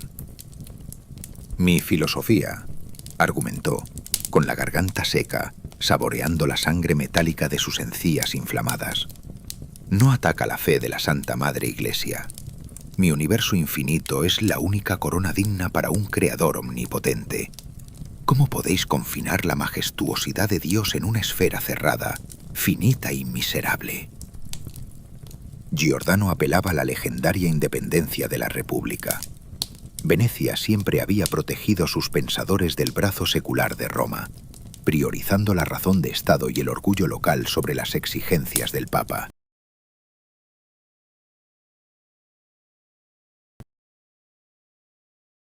Una reticencia a ceder jurisdicción sobre un hombre arrestado en su propio territorio. Durante meses, el pulso se mantuvo en un equilibrio tenso. Brumo aguantaba en la oscuridad gélida de su celda, sobreviviendo a base de pan duro y agua estancada que le provocaba fiebres recurrentes y diarreas sanguinolentas, aferrándose desesperadamente a la esperanza de que el león alado de San Marcos, símbolo de Venecia, desplegara sus garras para defenderlo de las fauces del Vaticano. Pero la ilusión de la tolerancia política era tan frágil como el cristal de Murano. La presión de Roma se volvió asfixiante. El tufo dulzón del incienso papal cruzó las fronteras del Véneto, trayendo consigo amenazas nada veladas de sanciones económicas y excomuniones masivas.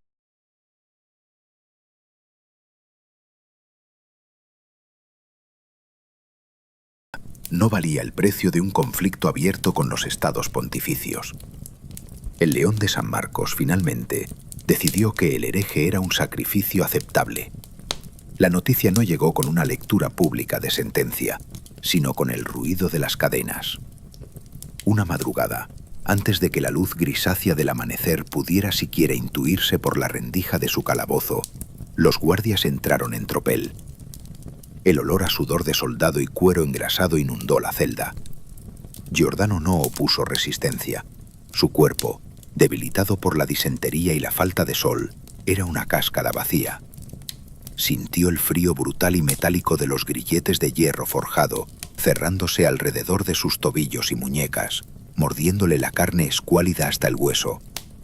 Lo arrastraron por los pasillos de piedra, no hacia la sala de interrogatorios, sino hacia los muelles traseros del palacio ducal.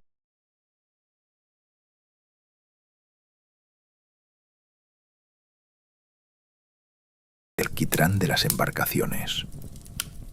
Fue arrojado al interior de la bodega profunda, oscura y pestilente de una galera de guerra pontificia. Mientras su espalda chocaba violentamente contra los tablones húmedos del suelo, escuchó el rítmico golpear de las botas de los marineros sobre la cubierta, el chirrido de las poleas tensando las velas y el pesado crujir de la madera cuando el barco comenzó a moverse. Tumbado en la oscuridad absoluta, sintiendo el balanceo mareante del mar Adriático bajo su cuerpo maltrecho y el peso ineludible del hierro en sus extremidades, Giordano supo que la tenue línea de defensa que Venecia le había proporcionado se había esfumado. El rugido de las olas rompiendo contra el casco de la galera era el preámbulo de su colisión inminente. El Papa Clemente VIII había exigido personalmente su extradición y la República había claudicado.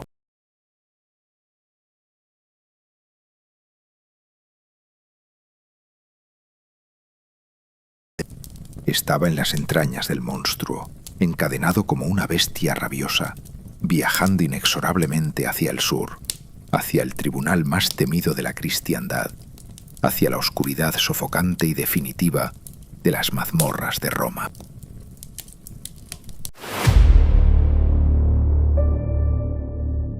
El Tíber era una serpiente de barro estancado bajo el sol plomizo de Roma. Una exhalación pesada que olía a cieno, a vegetación podrida y a la orina de una ciudad que se pretendía santa, pero que supuraba miseria por cada grieta de sus piedras milenarias. Giordano Bruno, encadenado en el fondo de la carreta que lo transportaba desde el puerto fluvial hasta las cárceles de la Inquisición, sentía el calor del verano romano como una maza de hierro candente sobre su cráneo tonsurado. El polvo seco y blanquecino de las calzadas se le pegaba a la piel sudorosa, formando una costra grisácea que le irritaba las llagas abiertas por los grilletes en las muñecas. A su paso, el tañido de las campanas de las 1000 iglesias de la urbe no le sonaba a gloria divina, sino a una cuenta regresiva metálica y despiadada. De su juventud, ni el centro de la fe. Era el Leviatán, una bestia de mármol y dogma que abría sus fauces para devorar definitivamente al hombre que se había atrevido a decir que las estrellas no eran lámparas en un techo, sino soles infinitos en un abismo sin fin. Al cruzar el umbral de Tordinona, la prisión donde la luz del sol se convertía en un recuerdo borroso, el cambio de temperatura fue un golpe físico.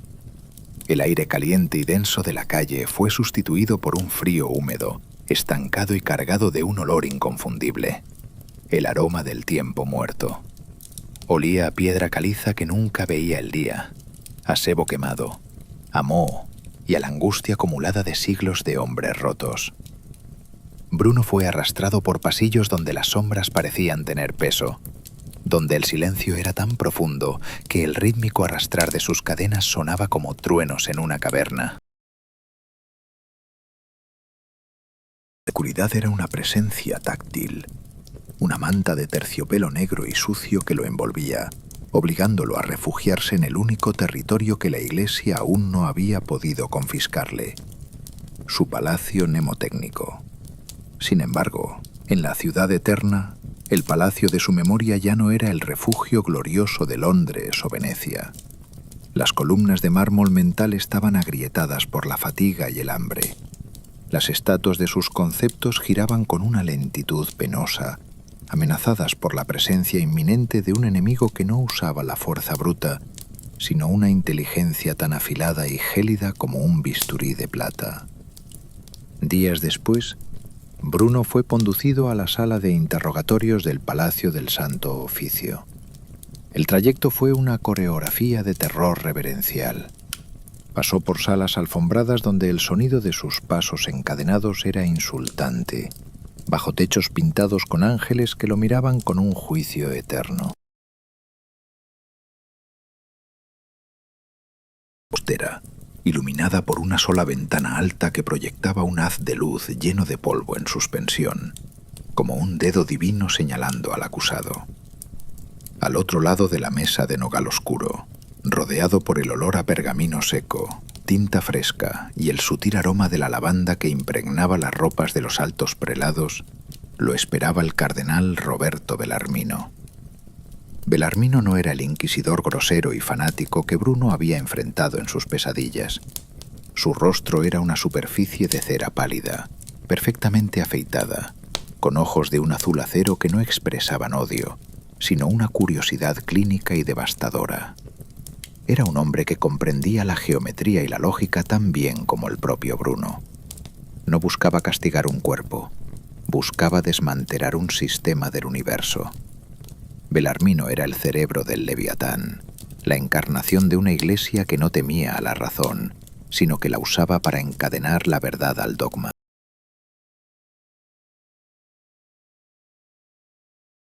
Zorro preciso, una vibración que parecía enfriar el aire de la sala. He leído vuestras obras. He caminado por vuestros mundos infinitos. Debo confesar que la arquitectura de vuestro pensamiento tiene una belleza que casi se asemeja a la de Lucifer antes de la caída. Bruno, a pesar de su cuerpo tembloroso y sus labios agrietados, sintió el aguijón de la soberbia intelectual. Enderezó su espalda maltrecha y fijó su mirada en el cardenal. Si habéis caminado por ellos, cardenal, habréis comprendido que la pequeñez de vuestra tierra es un insulto a la omnipotencia del Creador. Un Dios que solo crea un mundo es un Dios tacaño, una divinidad limitada por la imaginación de hombres asustados. El duelo comenzó entonces, una colisión de intelectos que duró horas, días, semanas. Bellarmino no atacaba las supuestas prácticas mágicas de Bruno con la vulgaridad de Mocenigo. Atacaba el núcleo incandescente de su cosmología.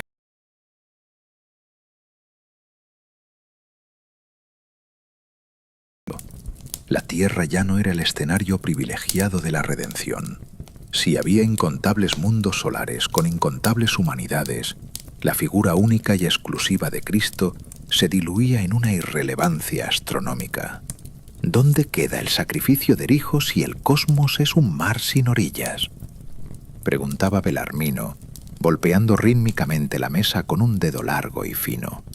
Si vuestra verdad es cierta, Bruno, habéis convertido la sangre de Dios en una anécdota en medio de un vacío mecánico.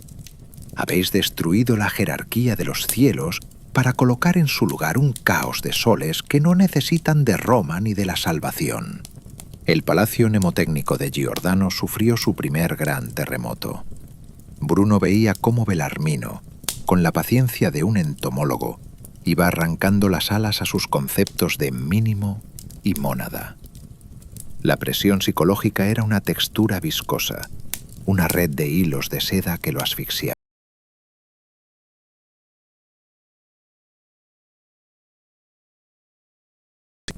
Hasta que los ojos de Bruno sangraban por la falta de sueño, y la luz de la antorcha le provocaba alucinaciones donde las paredes de la sala parecían cerrarse sobre él, convirtiéndose en el cristal de Aristóteles que tanto había odiado. Bellarmino usaba la dialéctica de Bruno contra él mismo. Citaba sus propios poemas, sus propios diálogos, retorciendo el sentido de sus palabras para demostrar que su universo infinito no era una oda a Dios, sino un altar al vacío. Bruno sentía que su propia mente se convertía en su torturadora. La admiración que Bellarmino mostraba por su genio era el veneno más eficaz. Era el reconocimiento de un igual que te está condenando a la extinción. En esos momentos de duda, el frío de las mazmorras romanas parecía emanar directamente del corazón del cardenal. La resistencia de Bruno, sin embargo, era una llama que se alimentaba de su propia desesperación.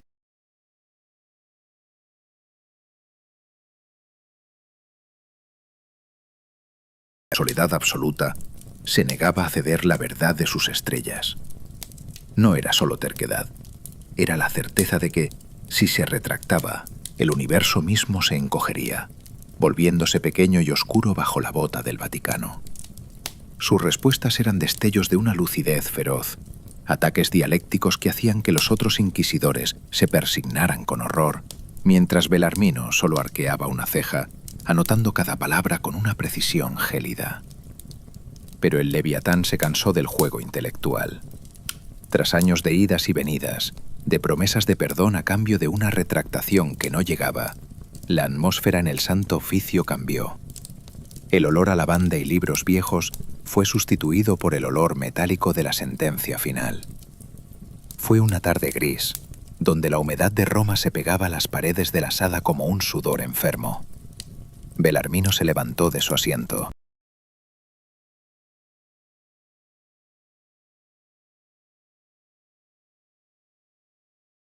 La satisfacción del artista que termina su obra. Sacó de entre sus hábitos un documento de pergamino grueso, amarillento y rugoso al tacto, sellado con la cera roja del Papa Clemente VIII. El sonido del pergamino al desenrollarse fue como el crujir de huesos secos. «Giordano Bruno», dijo el cardenal, y su voz ya no era un susurro, sino el trueno final de la iglesia. Habéis agotado la paciencia de Dios y la misericordia de su representante en la tierra. Habéis defendido vuestras ficciones astronómicas por encima de la sangre de Cristo. Belarmino puso el documento sobre la mesa, justo frente a las manos encadenadas de Bruno. Al lado del papel, un tintero de bronce y una pluma nueva, con la punta afilada y lista. Tenéis una última oportunidad. Una sola, sentenció Belarmino, fijando sus ojos de acero en los de Giordano. Firmad esta retractación absoluta.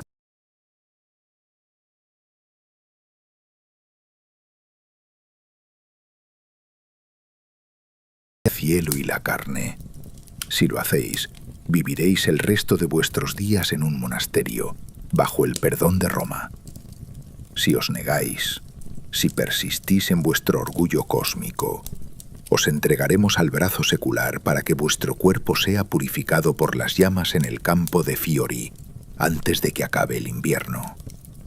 Elegid ahora vuestra vida o vuestras estrellas.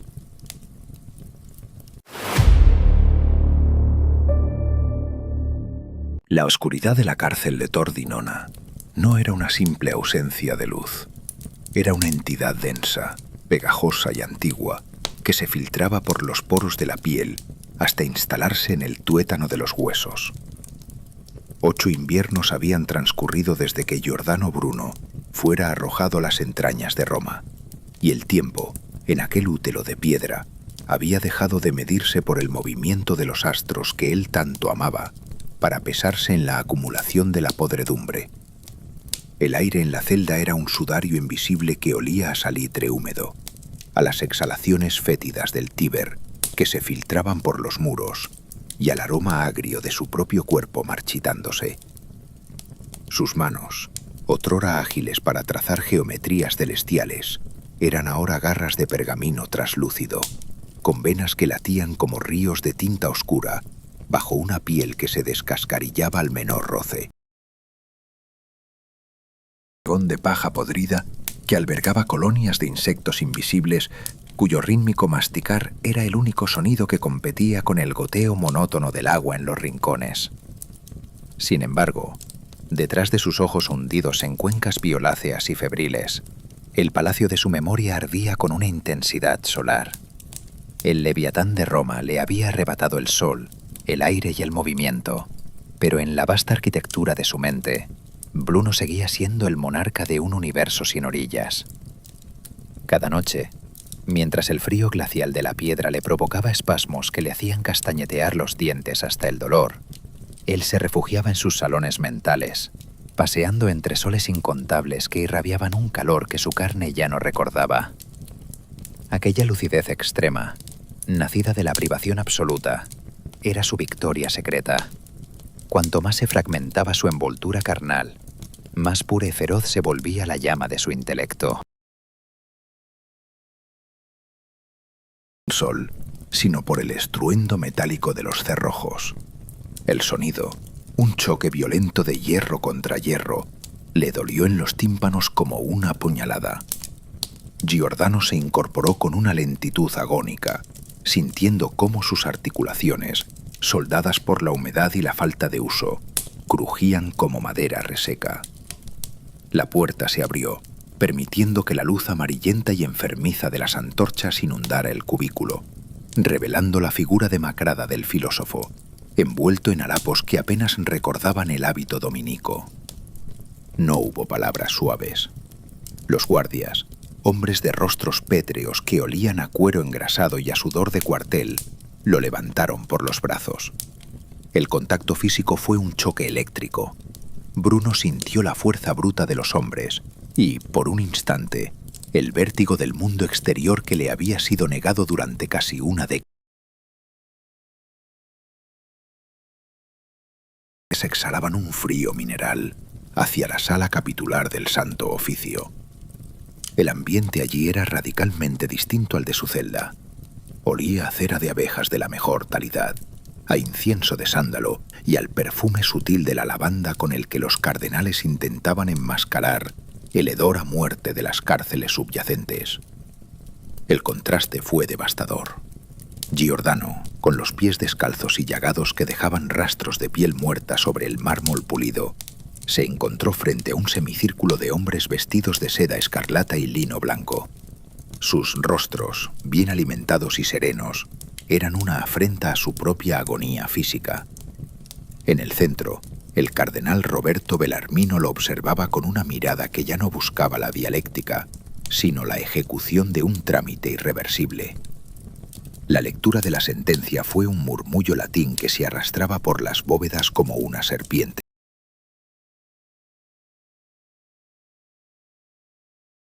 Eje impenitente, pertinaz y obstinado. Las palabras infinitos mundos, magia y negación de la Trinidad flotaban en el aire cargado de la sala. Le ofrecieron, una última vez, el crucifijo de plata para que lo besara en señal de retractación. El metal frío rozó sus labios agrietados, pero Giordano no sintió el llamado de la fe romana, sino el sabor amargo de la traición a la verdad universal. Con un esfuerzo sobrehumano, reuniendo el último aliento de sus pulmones castigados por la tisis, Bruno se irguió frente al tribunal. Su voz, aunque rasgada y débil, poseía una autoridad que hizo que el escribiente detuviera su pluma y que el cardenal Madruzzi se removiera en su sitial. «Tembláis más vosotros al anunciar esta sentencia que yo al recibirla», pronunció Giordano, y sus palabras no fueron un grito, sino una sentencia dictada desde la cima de la historia.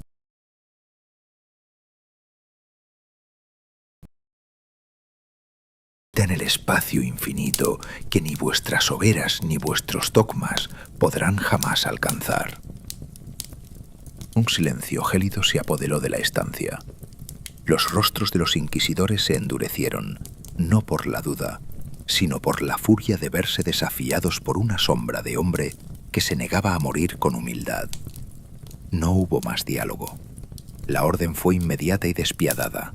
Lo sacaron de la sala capitular y lo llevaron a una habitación lateral, un espacio pequeño y oscuro donde aguardaba un artefacto de hierro y madera diseñado para la humillación final.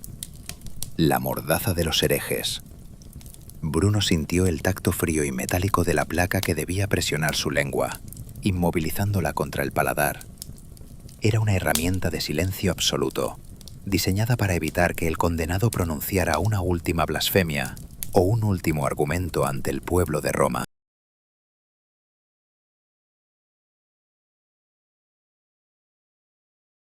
Le ajustaron el aparato. El dolor fue una punzada roja que le nubló la visión. La mordaza forzaba su mandíbula a una apertura antinatural, desgarrándole las comisuras de los labios. El filósofo que había descrito la música de las esferas celestes fue reducido al silencio de la bestia. No podía tragar, no podía gritar, solo podía respirar por la nariz, inhalando el aire viciado de la habitación.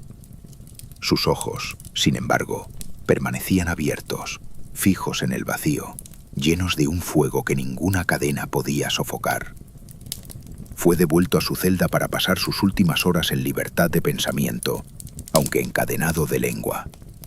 La noche del 16 al 17 de febrero de 1600 fue una vigilia de pura luz interior. Giordano no durmió.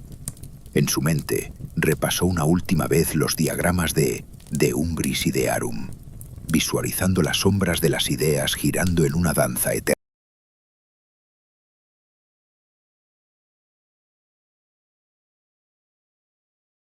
El frío de la piedra ya no le importaba. Pronto sería fuego, y el fuego, según su propia filosofía, era el elemento más noble, aquel que ascendía hacia las estrellas. Al alba los guardias regresaron. No traían comida, sino una túnica de lana basta con la cruz de San Andrés pintada en amarillo, el San Benito de los condenados. Con la mordaza aún clavada en su boca, provocándole una salivación dolorosa y una sed ardiente, Giordano fue vestido para su desfile final.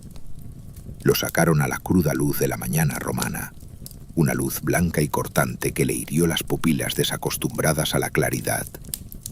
El aire de febrero era un cuchillo que le entraba por la nariz, recordándole que seguía vivo, que cada latido de su corazón era todavía un acto de resistencia.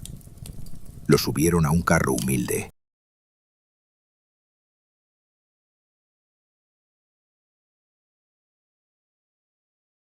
Macabro de la multitud que empezaba a congregarse en las esquinas. Giordano miraba a la gente a través de los jirones de su cabello gris y sucio, viendo en sus rostros la misma ignorancia que había combatido en Oxford, en París y en Wittenberg.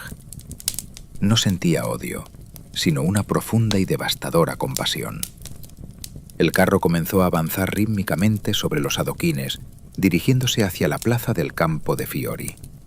El crujir de las ruedas y el relinchar de los caballos eran el preludio de su disolución.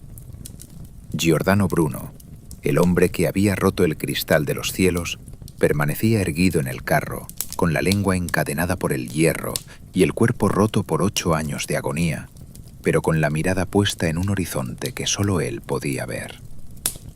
En la plaza, la pira ya estaba lista. Un montón de leña seca que exhalaba un aroma a resina y a destino.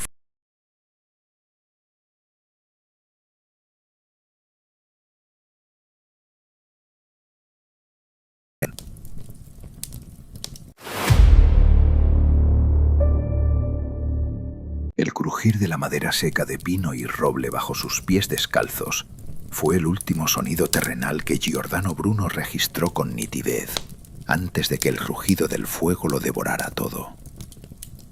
El Campo de Fiori apestaba esa mañana a una mezcla nauseabunda de entusiasmo carnicero, orina de caballo y la resina dulce de las teas recién encendidas.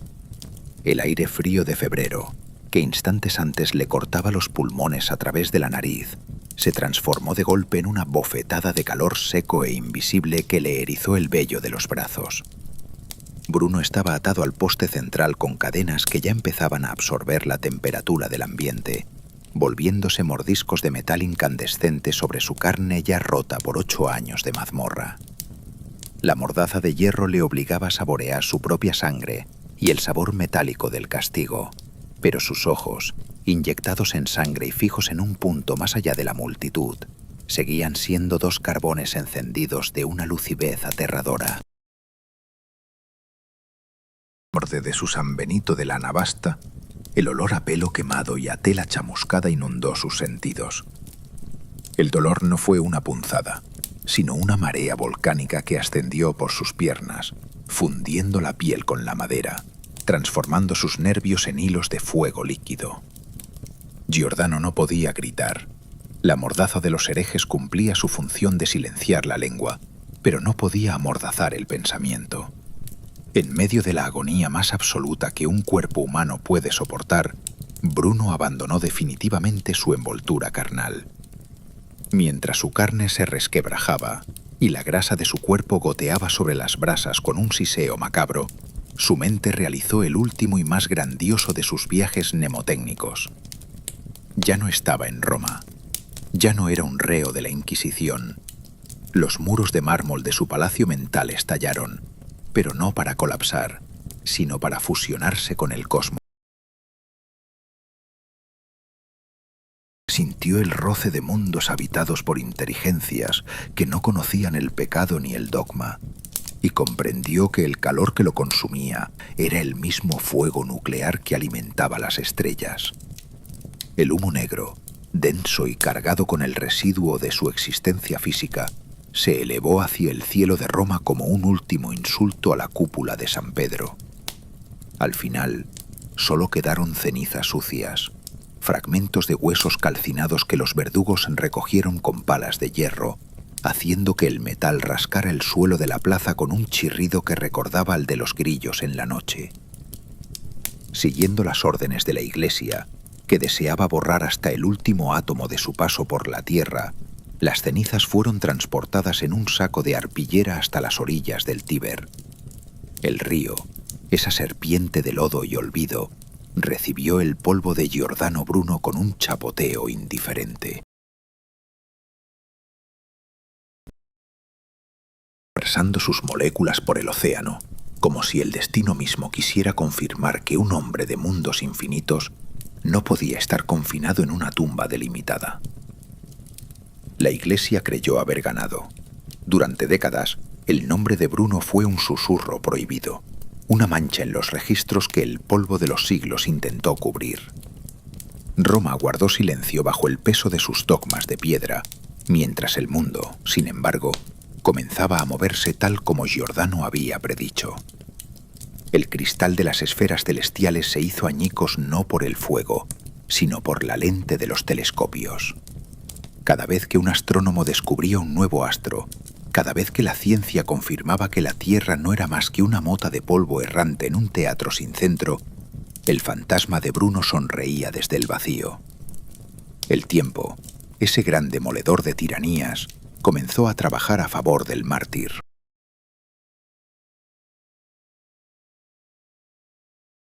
Constituido lentamente por el aroma a aceite de linaza de las imprentas y el ozono de los laboratorios. Casi 3 siglos después, el 9 de junio de 1889, el campo de Fiori volvió a llenarse, pero esta vez el aire no apestaba a muerte, sino a libertad y a una tensión eléctrica que hacía vibrar las piedras de la plaza. Estudiantes, filósofos, masones y librepensadores de todo el planeta se congregaron bajo el sol radiante de la Nueva Italia, desafiando las excomuniones lanzadas desde un Vaticano que se refugiaba tras sus últimos muros. El ambiente olía a flores frescas, a sudor de multitud entusiasta y al aceite protector que cubría el gran bulto oculto bajo una lona en el centro exacto donde una vez ardió la pira. Cuando la lona cayó, un silencio sepulcral, cargado de una catarsis histórica que hizo estremecer los corazones de los presentes, se apoderó de la plaza. Allí estaba él.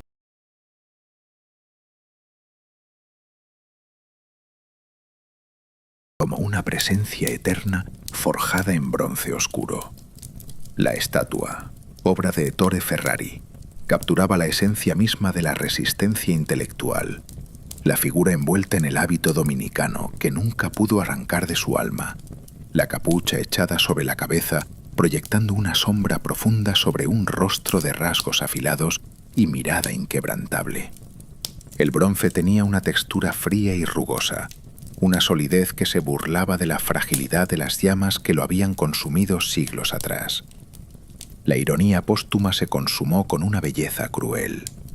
El monumento no solo se alzaba en el lugar exacto de su ejecución, sino que la mirada de la estatua, estaba orientada deliberadamente hacia el Vaticano, un reproche de metal permanente contra el dogmatismo que intentó apagar la luz de la razón.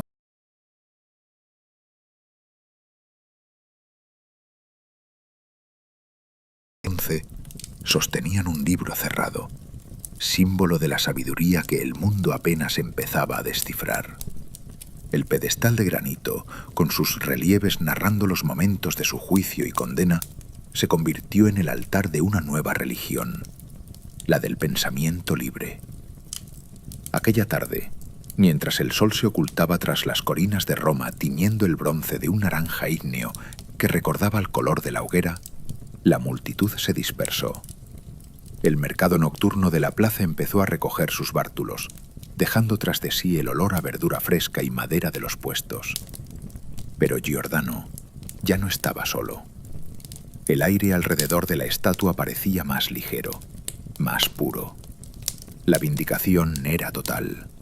El hombre al que habían intentado borrar de la materia se había convertido en el eje sobre el cual giraba la conciencia moderna de la ciudad.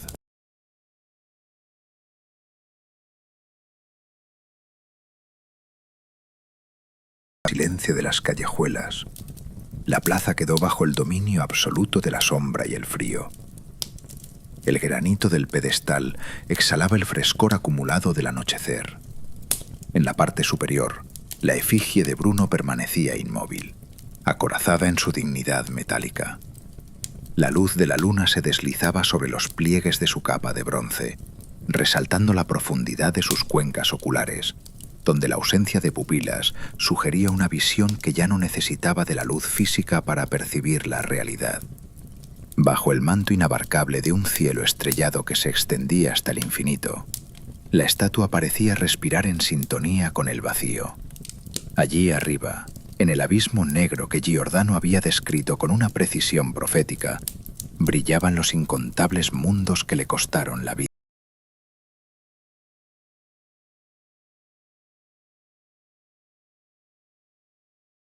Un mnemotécnico hecho realidad física. La Iglesia había quemado al hombre para salvar el dogma, pero al hacerlo, solo habían logrado que sus cenizas se convirtieran en el polvo interestelar que da forma a la verdad. La fría mirada de bronce de la estatua se posa inquebrantable sobre la multitud invisible de los siglos venideros, bajo un cielo estrellado e infinito, testamento eterno de que hay fuegos que la historia nunca podrá apagar. La historia es un pergamino que se consume por los bordes, pero el rastro de Giordano Bruno no es tinta, sino una cicatriz luminosa en el tejido mismo de la realidad. Somos el eco de un grito que el hierro intentó silenciar, la prueba física de que la materia es solo un disfraz temporal para una voluntad que no conoce fronteras. Si el universo es, en efecto, un espejo infinito, la pira de Roma no fue una extinción, sino el instante en que el cristal se rompió para que cada fragmento pudiera reflejar, por fin, la totalidad del sol. Su existencia fue la de una tea arrojada a un pozo sin fondo, una luz que desciende no para perderse, sino para revelar la profundidad de nuestra propia ignorancia. Hoy, bajo el mismo cielo que él despojó de sus cadenas de cristal, comprendemos que el verdadero Leviatán no era la Iglesia, sino el miedo al vacío que habita en el pecho de los hombres pequeños. Simplemente se despojó del peso de la carne para convertirse en la gramática de las estrellas. Su legado es esa brisa gélida y eléctrica que recorre la espina dorsal del buscador cuando se asoma al abismo. La certeza de que somos polvo enamorado de una inmensidad que, gracias a él, ya no nos es ajena. Al final, la oscuridad no devoró al genio. Fue el genio quien, con su última exhalación de ceniza, obligó a la oscuridad a revelar sus secretos.